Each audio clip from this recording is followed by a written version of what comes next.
As the word was preached that Jesus was coming soon, very soon, the movement gained traction and momentum.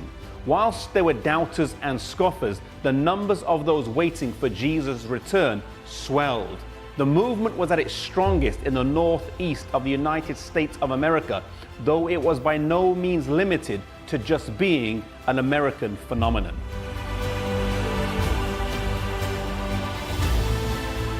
Before the days of email and internet communications, God's Spirit was moving on different people around the world as they studied His Word and came to similar conclusions.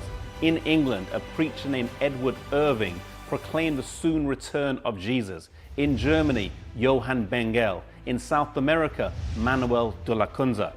This was a worldwide revival, fulfilling the text in Daniel 12 verse 4 that says, at the time of the end, men would run to and fro, and knowledge would be increased. Knowledge of the Bible, but in particular, knowledge of the books of Daniel and Revelation.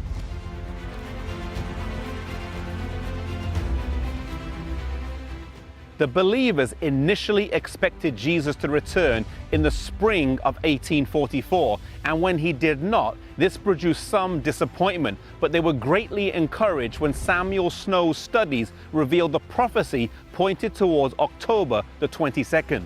This brought great revival amongst the believers as they wanted to put their wrongs right and be ready to meet Jesus when he comes. They wanted their lives to show evidence of their faith. Some sold their houses, others closed their businesses. Some farmers left their crops in their fields, and many others got baptized.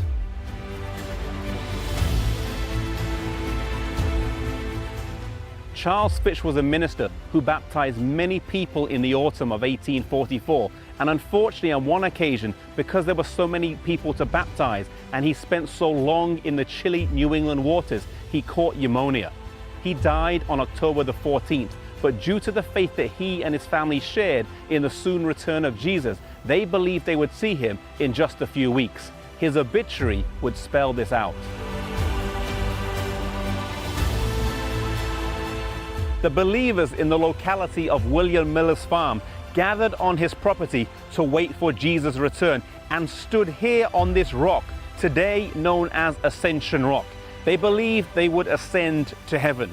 When Jesus did not come, they suffered a bitter disappointment and their hopes were dashed. They had hung their lives on the belief that Jesus was coming soon, and now he hadn't.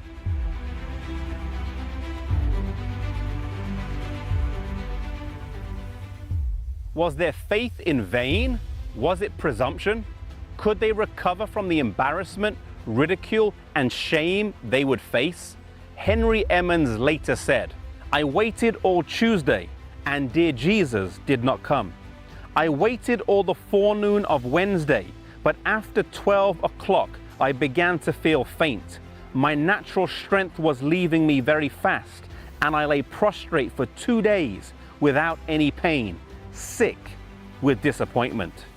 Hiram Edson later commented, "Our fondest hopes and expectations were blasted, and such a spirit of weeping came over us as I have never experienced before. It seemed that the loss of all earthly friends could have been no comparison. We wept and wept till the day dawned." The believers would now be challenged to live by faith, to hang on to God and to trust His promises when they didn't know how, to have faith in the moments of darkness and to trust when it doesn't seem to make sense. This would be their test, and it's a test that comes our way as well. Let us remember when it does, that His eye is on the sparrow and He watches over us in the good times as well as in the tough times.